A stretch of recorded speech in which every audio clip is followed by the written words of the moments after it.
সুপ্রিয় দর্শক, আসসালামু আলাইকুম। এই মুহূর্তে আপনাদের সঙ্গে এমন একটা বিষয় নিয়ে আলোচনা করতে যাচ্ছি, এটা আমাদের গ্রামগঞ্জের ঐতিহ্য। আপনাদের দেখলে অবশ্যই ভালো লাগবে। অবশ্যই আপনিও কোনো না কোনো দিন এরকম ভাবে মাছ মেরে দেখেছেন, কিন্তু মূলত এখানে মাছ মারতেছে।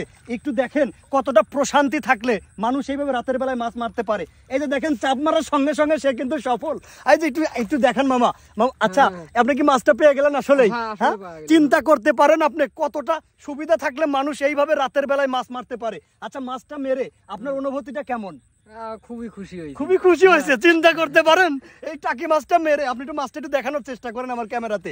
এই যে দেখেন কত বড় একটা সাইজের টাকি। তাহলে চিন্তা করতে পারেন দর্শক, মানে কতটা মানুষের সুবিধা থাকলে হাটে বাজারে রাস্তার মাঝে হাঁটার সময়ও মাছ মারতে পারে। আচ্ছা, এই টাকিটা মারার পরে কি আপনার খুব ভালো লাগতেছে? হ্যাঁ, খুবই ভালো লাগতেছে। আপনি কি এ পর্যন্ত টাকি টুকি পাইছেন? দু একটা? হ্যাঁ, পাইছি। আর দুটো পাইছি। এই রাতে এরকম কয়টা পান? এরকম 2 কেজি 3 কেজি এরকম। সর্বনাশ! চিন্তা করতে পারেন, প্রতি রাতে 2-3 কেজি মারে সে।